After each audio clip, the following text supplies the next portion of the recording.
নমস্কার, Times 14 Bangla studio থেকে আমি সরাসরি আপনাদের সঙ্গে উক্তা। এই মুহূর্তে দক্ষিণবঙ্গের খবরের দিকে নজর রাখতেই হচ্ছে।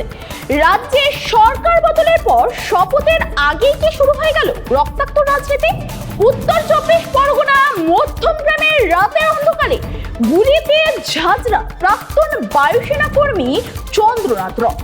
গাড়ি থামিয়ে একেবারে পয়েন্ট ব্ল্যাঙ্ক রেঞ্জ থেকে গুলি, আর তারপরে হলো মৃত্যু। প্রশ্ন উঠছে, এটা কি শুধুই ব্যক্তিগত কোনো চক্রান্ত, নাকি এর পেছনে রয়েছে বড় কোনো রাজনৈতিক ষড়যন্ত্র? পালাবদলের পরেই এই রাজনীতির হাই প্রোফাইলের খুন। রাজ্যের আইন শৃঙ্খলা দিয়ে শুরু হয়েছে তার রাজনৈতিক চাপানোতর। বিরোধীদের নিশানায় এখন শাসক শিবির, যদিও সমস্ত অভিযোগ উড়িয়ে দিয়েছে তৃণমূল। কে এই খুনের মাস্টারমাইন্ড? কেন টার্গেট করা হলো রামকৃষ্ণ মিশনের কৃতি ছাত্র এবং প্রাক্তন বায়ুসেনা কর্মীকে? রাজনীতির অন্দরে কি তবে শুরু হয়ে গেল নতুন পাওয়ার গেম? মধ্যমগ্রামের রাতে গুলির শব্দ এখন কাঁপাচ্ছে গোটা রাজ্য। চলুন দেখে নেওয়া যাক বিস্তারিত রিপোর্ট। ভারতের প্রাক্তন বায়ুসেনার কর্মী চন্দ্রনাথ রথ বুধবার রাতেই চলে গিয়েছেন না ফেরার দেশে। মোটর বাইকে চড়ে আসা অজ্ঞাত পরিচয় দুষ্কৃতীদের গুলিতে গাড়ির মধ্যেই লুটিয়ে পড়েন চন্দ্রনাথ। তড়িঘড়ি তাকে মধ্যমগ্রামের একটি হাসপাতালে নিয়ে যাওয়া হলে চিকিৎসকেরা শত চেষ্টা করেও তাকে বাঁচাতে ব্যর্থ হন। তিনি পূর্ব মেদিনীপুরের চণ্ডীপুরে 1984 সালের 11 আগস্ট জন্মগ্রহণ করেন। পরবর্তীতে রহরা রামকৃষ্ণ মিশন থেকে বিদ্যার্জন শেষে ভারতীয় বায়ুসেনায় যোগ দিয়েছিলেন চন্দ্রনাথ। পরবর্তীতে স্বেচ্ছাবসর নিয়ে ফিউচার গ্রুপ নামের একটি কর্পোরেট সংস্থায় চাকরিতে যোগ দিয়েছিলেন। এরই মাঝে শুভেন্দু অধিকারী তৃণমূলে থাকার সময় তার মা হাসি রথ পঞ্চায়েত সমিতির কর্মদক্ষ ছিলেন। বর্তমানে তিনি বিজেপিতে রয়েছেন। এই ক্ষেত্রে চন্দ্রনাথকে এই পৃথিবী থেকে কেন সরানো হলো, কি তার অপরাধ ছিল, এই সবই জানতে গোটা রাজ্যের কৌতূহলী জনতা। আমরা জেনে নেওয়ার চেষ্টা করব। আমাদের সঙ্গে রয়েছেন আমাদের প্রতিনিধি জীবন ভট্টাচার্য। আমরা জেনে নেওয়ার চেষ্টা করব তার কাছ থেকে। পুলিশ সূত্রে জানা যায় যে গাড়িটি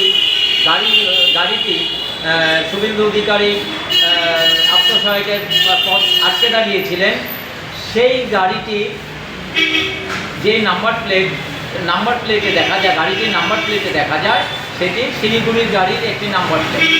কিন্তু পুলিশ তদন্ত করে দেখেন সেই অরিজিনাল গাড়িটি তার শিলিগুড়ির বাড়িতে এখনও রয়েছে, কিন্তু এই গাড়িটি ওই নাম্বার প্লেটটি বসিয়েছে। পুলিশ তদন্ত করছে। মধ্যমগ্রামের এই গুলিকাণ্ড ঘিরে এখন তীব্র চাঞ্চল্য রাজ্য জুড়ে। প্রাক্তন বায়ুসেনা কর্মীর খুনে রাজনৈতিক মহলেও শুরু হয়েছে জোর তরজা। খুনের নেপথ্যে কারা তা জানতে তদন্তে নেমেছে পুলিশ।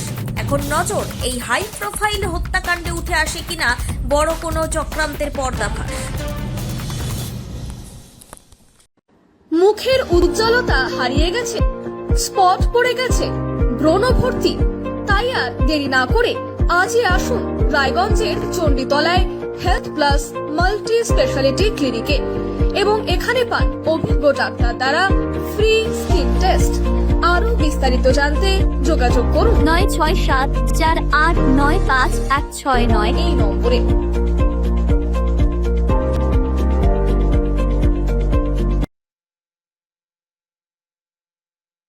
আজ তোমার বিয়ে সাজলো নতুন সাজে,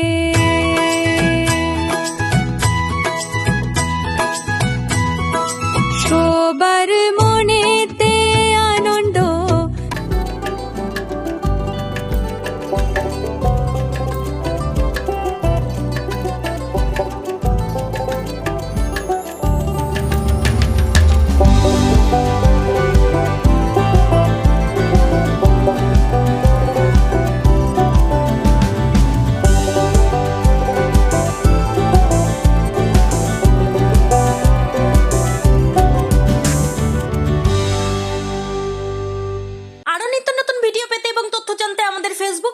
লাইক ও ফলো করে রাখুন। সেই সঙ্গে টাইমস 14 বাংলার ইউটিউব চ্যানেলকে সাবস্ক্রাইব করতে ভুলবেন না।